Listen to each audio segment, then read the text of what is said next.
खरं सांगायचं झालं तर आपल्या देशामध्ये खूप मोठ्या प्रमाणावर डिजिटल लिटरसी किंवा तुम्ही म्हणाल की एक समाज माध्यम आहे आणि सामाजिक खेळ आहेत, या खेळांच्या बाबतीत खूप मोठ्या प्रमाणावर जनजागृती करायची गरज आहे. आज तुम्ही जर का पाहिलात, तुम्ही कुठेही जा, जे तरुण मुलं तुम्ही बसलेले कुठे रस्त्यावर बघाल, कुठे कॅफेमध्ये बघाल, इव्हन कुठल्या मित्रांमध्ये बघाल, 5 मुलं जरी बसले असतील तरी 2 मुलं मोबाईलवर काहीतरी करत असतात, स्क्रोलिंग करत असतील किंवा खेळ खेळत असतील. स्टॅनफोर्ड विद्यापीठाचा एक एक स्टडी झाला होता.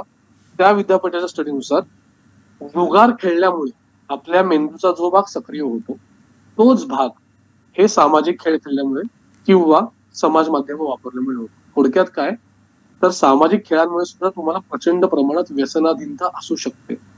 पहिली गोष्ट म्हणजे स्क्रीनचं व्यसन हे व्यसन आहे हेच या समाजात सांगण्याची गरज आहे.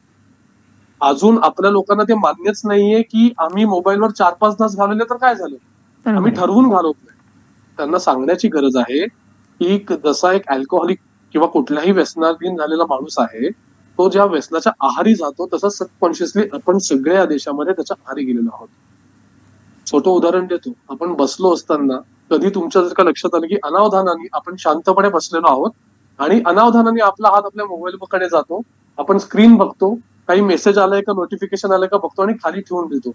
तुम्हाला जर का असं कधीही करायची इच्छा झाली असेल तुमच्या आयुष्यात, तर तुम्हाला स्वतःबद्दल समजायची गरज आहे की त्या व्यसनाधीनतेकडे नेणारे जे हॉर्मोन्स असतात ते तुमच्या बॉडीमध्ये ऍक्टिव्ह झालेले आहेत. आणि डिटॉक्स, सोशल डिटॉक्स ज्याला आपण म्हणतो की सोशल मीडिया किंवा सोशल गेमिंगचा डिटॉक्स, हे तुम्हाला कॉन्शियसली करायची गरज आहे. त्यासाठी सुद्धा खूप सारे ऍप्स आलेत. म्हणजे हे हे जरा काट्याने काटा काढण्यासारखंच आहे, पण त्याच्यावर सुद्धा खूप सारे ऍप्स आलेत ज्याची आपण मदत घेऊ शकतो, सोशल डिटॉक्स करायला घेऊ शकतो. पण त्याच्यापेक्षा सगळ्यात महत्वाचं, याची सुरुवात जिकडे होते ना तिकडे या देशामध्ये जनजागृती व्हायची गरज आहे. आपल्याकडे लहान मुलगा थोडा जरी रडला, थोडा जरी इरिटेट झाला, थोडी जरी चिडचिड केली, तर मी कितीतरी आई वडिलांना त्या मुलांना आपल्या हातातला मोबाईल देताना बघतो. मग ते मुलं व्हिडिओ बघत बसतात किंवा त्या मोबाईलवर खेळत बसतात आणि त्यांना असं वाटतं की तात्पुरता तो मुलगा शांत झाला, मला हेच पाहिजे. पण त्यांच्या लक्षात येत नाहीये की ते लॉंग टर्म साठी त्यांच्या मुलांना व्यसनाधीनतेच्या आरती लहानपणीच घालवतात.